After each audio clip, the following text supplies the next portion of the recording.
สำหรับมื้อนี้มาพบกันอีกแล้วกับวิดีโอสื่อการสอนจากบริษัทลาวไอทีพัฒนาเนาะมื้อนี้เขาจะมาพบกันกับวิธีการติดตั้งโปรแกรมแอปเซิร์ฟเนาะหลายคนอาจจะรู้จักแล้วแต่ว่าบางคนอาจจะยังบ่รู้จักเนาะสำหรับใครที่เคยติดตั้ง Joomla หรือว่าเคยลงเขียนภาษา PHP อย่างต่างๆอาจจะเคยได้ยินเนาะซึ่งว่าแอปเซิร์ฟนี่แม่นหยังแอปเซิร์ฟก็คือเป็นโปรแกรมเป็นแพ็กเกจหนึ่งที่ว่ารวมเอาโปรแกรมหลายๆโปรแกรมมาไว้เป็นโปรแกรมเดียวเนาะก็คือเป็นคันสิเว้าแล้วก็คือเป็นโปรแกรมที่ใช้ที่ช่วยในการติดตั้งเว็บเซิร์ฟเวอร์ในเครื่องของเราเองเนาะเพื่อว่าทดลองในการเพื่อที่จะใช้ทดลองเขียนเนาะเช่นว่าเขียนภาษา PHP หรือว่าทดลองในการใช้คำสั่ง MySQL อย่างต่างๆหั่นเนาะซึ่งประกอบไปด้วยมีแพ็กเกจก็คือ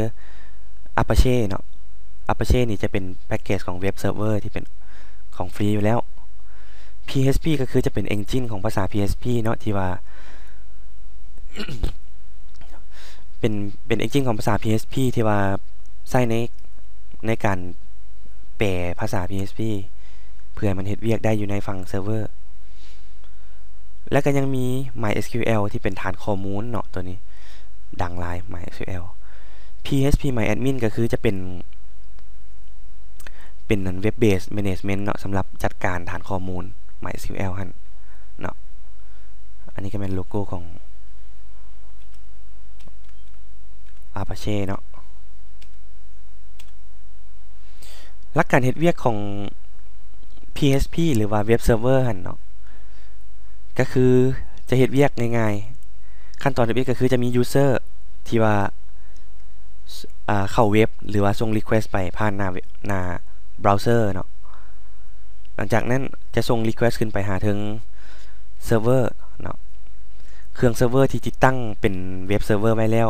ในหันก็คือมี Apache ใน Apache ก็จะมีเซอร์วิสของ PHP นำเนาะที่เป็นตัวแปร request ขึ้นมานี่เนาะภาษา PHP คันถ้าสมมุติว่ามีการเขียน PHP เพื่อเชื่อมต่อกับฐานข้อมูลเช่นว่า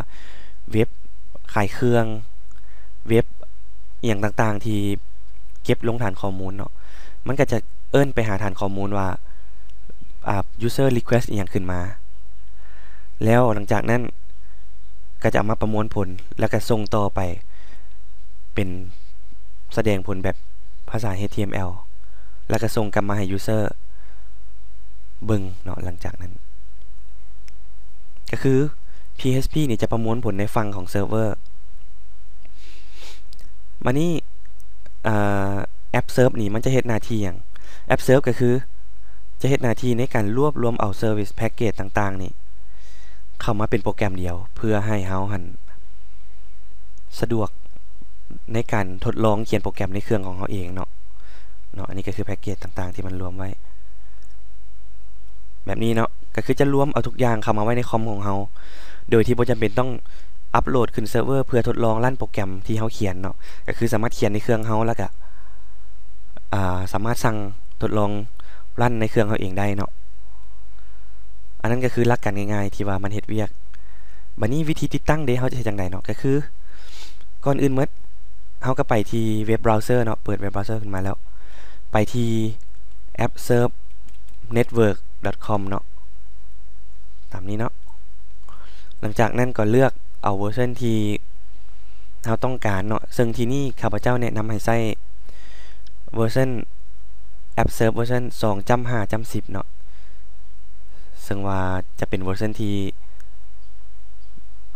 suitable ล่าสุดเนาะปัจจุบันมันฮอตเวอร์ชัน 2.6 เนาะแต่ว่ายังบ่ทันสมบูรณ์เพราะว่ามันเป็น PHP 6 MySQL 6 อยู่ยังเป็นอัลฟาเป็นเบต้าอยู่เนาะฉะนั้นกดมาที่ดาวน์โหลดเริ่มกดสตาร์ทดาวน์โหลดเนาะก็รอท่ามันบึดนึงเนาะอินเทอร์เน็ตช้า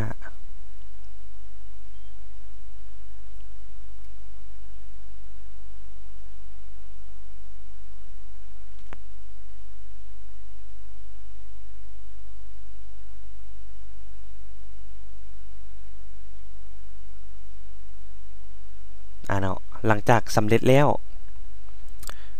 ก็คือเขาจะได้ไฟล์หนึ่งที่ชื่อว่า AppServe เนาะไฟล์หนึ่งที่ชื่อว่า AppServe Win325 2.5.10 เนาะหลังจากนั้นให้ดับเบิลคลิกเข้าไปเลยเนาะมันก็จะเริ่มทำการติดตั้งก็เป็นหน้ายินดีต้อนรับอย่างต่างๆแล้วก็เวลคัมไปเนาะnext คลิก next เนาะหลังจากนั้นจะมีlicense agreement เนาะก็คือเป็นเงื่อนไขในการใช้โปรแกรมนี้เนาะก็ไผสิอ่านก็อ่านเนาะบ่อ่านก็ผ่านไปหลังจากนั้นเลือกโฟลเดอร์เนาะว่าจะเอาไว้ใส่ในที่นี้ข้าพเจ้าเอาไว้ในSongsiแล้วก็ AppServe เนาะเป็นโฟลเดอร์มาตรฐานของ AppServe เลยแล้วก็กด next เนาะแล้วมันก็จะถามว่าสิให้ติดตั้งแพ็กเกจใดแน่เนาะซึ่งตอนนี้เลือกเอาทั้งหมดเลยเนาะก็คือเอาเว็บเซิร์ฟเวอร์เนาะเอา database เอา PHP แล้วก็เอา PHP-MyAdmin ที่ว่าเป็นตัวจัดการฐานข้อมูลเนาะแล้ว next ต่อไปเนาะมาฮอดนี้ AppServe ก็จะถามอีกว่าserver name เป็นอย่างเนาะก็คือตัวอย่างมันจะเป็นชื่อเว็บไซต์ที่เราจะใช้ในการรันกรณีที่ว่าเรามีโดเมนเซิร์ฟเวอร์เนาะแต่ว่าในที่นี้บ่ใส่ก็ได้หรือว่าใส่มั่วก็ได้เนาะตัวอย่างข้าพเจ้าจะใส่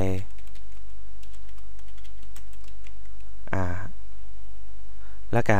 อีเมลก็อาจจะใส่เป็น admin@lausa.com เนาะใส่อย่างไปก็ได้เนาะพอร์ตนี่ใส่เป็น default เนาะก็คือพอร์ต80บัดนี้มันจะถามหารหัสของMySQL database เนาะซึ่งว่าตัวนี้สำคัญย้อนว่าเราจะต้องได้ใช้เวลาเราเขียนโปรแกรมที่เชื่อมต่อกับฐานข้อมูลหรือว่าใช้ในการจัดการฐานข้อมูลการสร้าง database การลึบอย่างต่างๆเนาะก็คือใส่แล้วให้จื้อไว้ดีๆเนาะซึ่งในที่นี้ข้าพเจ้าใส่1 2 3 4 5เนาะ1 2 3 4 5อันนี้คือให้จื้อง่ายๆเนาะแล้วก็ติ๊กหมายเอาเนาะ2ตัวนี้เพื่อไว้มันซัพพอร์ต InnoDB กับown PHP function แล้วหลังจากครบแล้วอันนี้เลือกเป็น Unicode เนาะเพื่อจะได้ซัพพอร์ตภาษาลาว Selector Set นี่เนาะหลังจากเลือกตามนี้แล้วก็กด install เลยเนาะมันก็จะทำการ install หรือว่าทำการติดตั้งให้ก็รอท่าจนกว่ามันแล้วเนาะ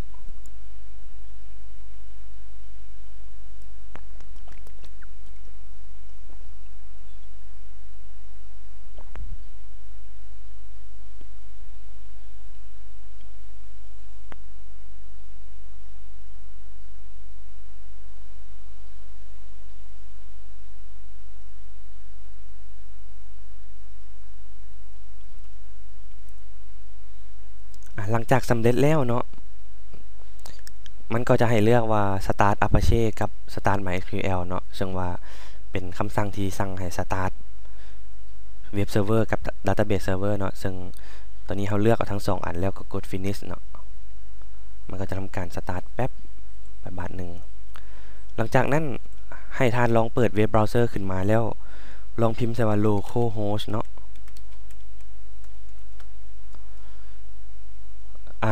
ขั้นถ้าขึ้นมาหน้าตาเป็นแบบนี้เนาะก็ถือว่าการติดตั้งเป็นสำเร็จสมบูรณ์เนาะถือว่าสามารถใช้คำสั่ง PHP ได้แล้วเนาะอันนี้มัน PHP info เนาะก็ถือว่าจบสำหรับการติดตั้ง